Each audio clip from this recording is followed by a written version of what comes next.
I'm surprised the Bucks took a loss though. That's probably the most shocking thing of that whole night. The Bucks took a loss and gave up their number one contendership to Jericho and Kenny. That I was surprised by that. I mean, yeah, I know how you feel about the Bucks, but that was a shock. I didn't think they was going to do that. I did not think that. But hey, here we are. Uh, I could see Kenny and Jericho being tag champs. I do too. I could Eric see that. Tavia says she's not a bully. I could see Kenny and Jericho being tag champs. Like, so, I could see that. But we'll see what happens going into how they build up to Revolution. Of course, Sting's last match. Who do you think they're gonna put him in the ring against? Anyone but Ric Flair. Yeah. No, Rick, you done had how many retirements in 1 year? My man almost had a mini heart attack in his last match. You think, like if Tony allows this dumb shit, I'm like, no, I don't want that. Like, Rick, you're there to be a manager and collect checks. Just get them checks. Be like That's Jeff it. Jarrett. Be like Jeff Jarrett. Just get them checks. That's all you have to do. Get them checks and stay clear out the way. If you're gonna manage somebody, do it. But just get them checks. I don't want to see you in the ring. I don't want to see you taking any bumps. I don't want to see you doing any chops. None of that. I don't even want to see you overheat when you do a promo. Because y'all know Ric Flair, when he starts yelling, he turns bright red. Yeah, and he starts overheating. No, that's that blood pressure, man. I don't need that. He gonna pop a blood vessel. No, I don't want to see Rick die on TV. No, thank you.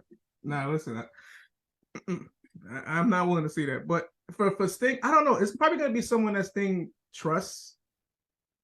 It's unfortunate because if him and Taker were about 15 years younger, that would have been the end. I know that's I know that's the money match. Everybody. That's the one match like everybody like everybody missed the boat on, including Vince, at the time that they were able to do it. But it is what it is with that. But Sting is gonna go out on a high note. I just hope that whoever's in the ring with him is gonna be safe and he goes out right and he doesn't hurt himself on the way out. Would you give it to Darby? Yes, I think that's fitting. If anything, they'll be like, all right, I've taught you long enough. I've been around for a good 2-3 years now. It's your time to fly on your own, and that will probably be the thing that sets Darby off into that main event scene to become that person to break through. Like, because he's their modern day Jeff Hardy. So it's like, I'm here to basically just put you on, and now that you're in a position where like you don't need me anymore, after this, obviously the program after that is gonna be Nick Wayne, but yeah. Sting is probably going to, this is where to see where you're at and how much I've taught you to this point. And if you're able to kind of use that and beat me on the way out, hey, get to Nick Wayne, handle Nick Wayne. After that, handle Christian and the patriarchy. After you handle the patriarchy, whoever's in line for the champ, whoever's the champion at the time, if it's still MJF, boom, there's a storyline right there. And then see if like, get one of those underdog moments and create that feel good moment for AEW. At least that's just me putting my fantasy booking hat on for the most part. No, that makes sense. That makes perfect sense. I could see in a span of what we're in November. Well, basically December. We're in November, December. I could see Darby challenging for that title probably by next year this time. Yes, sir. If everything lines up correctly. Last thing I want to touch on AEW before we move on. Predictions. Yeah, before we get to predictions and we talk Philip Jack Brooks and Randall Keith Orton and all that good stuff today, because I know that's the hot topic today. I mean, that's the hot topic for the last month and some change. So. Yeah, that's been the hot topic lately. Mid joke fraud, man. Joke fraud is going crazy in the comments. That's funny. Shout out to the Victorious Ones podcast, man. Yeah, shouts out to Vaughn. Shout out to my always guy, shows man. love. Shout out to my guy. Shout out to fam. Shout out to Tavia, your sports. Shout out to Don't get it twisted, people. Tavia may act like a thug, but she care about us. But yeah, as far as AEW, Yeah, listen. She know I'm gonna keep talking. She gonna say something. I'm gonna have a rebuttal, so it don't matter. Yeah, Um, as anytime, though. anytime, man, anytime. Anytime. As far as AEW goes, how do you like the landscape so far of how everything is going? As far as the people who are getting pushed, the people who are champions right now. It finally looks like they're in a direction because it felt like for a minute, and I think part of the issue was Punk backstage, and then whatever was going on in terms of like the control that Tony wanted creatively backstage. I mean, there's still going to be problems with that, but it's a matter of at least structuring it to a point where it's like, I bet at least there's a vision. Because before everything was jumbled all over the place. Over the last couple of weeks, they've kind of got it together in a sense, like especially with the women, because now they have something solidified by right now making Tony Storm by far the star of the division with her gimmick currently. And whoever's under her, you got to create, like a Sky Blue or Anna Jay, who had a huge showing, She did.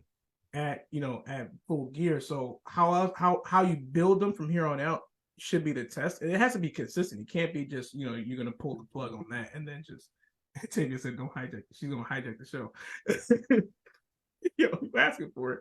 So but I do like the direction that AEW is trying to go and what Tony's trying to do, because I do like the direction that AEW. I think going to Revolution, Will Ospreay is going to make his debut, obviously as a full-time member, and then of course what direction you take MJF in the title scene, or Who's the Devil, and how that main event scene is going to go.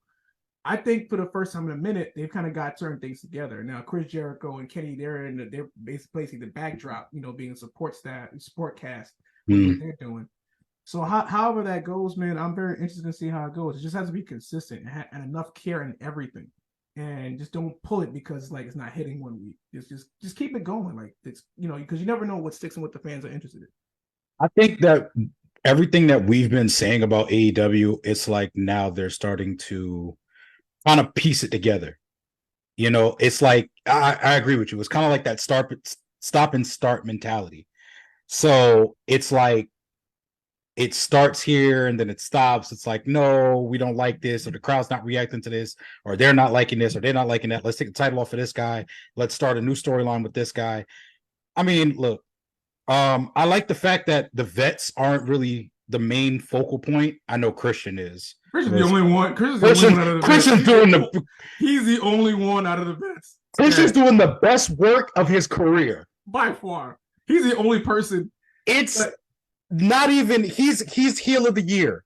There's no reason why when we do the season end awards, nobody is voting for Christian. He's a player hater of the year. That's who he is. Not even heel of the year. He's player hater of the year. I don't, whatever you want to call it. Christian has had the best heel run of his career. My man said patriarchy. No, he has a group called the Patriarchy, bro. The Patriarchy? The man told Nick Wayne's mother that get out of my ring because I know you have to go clock in for Denny's.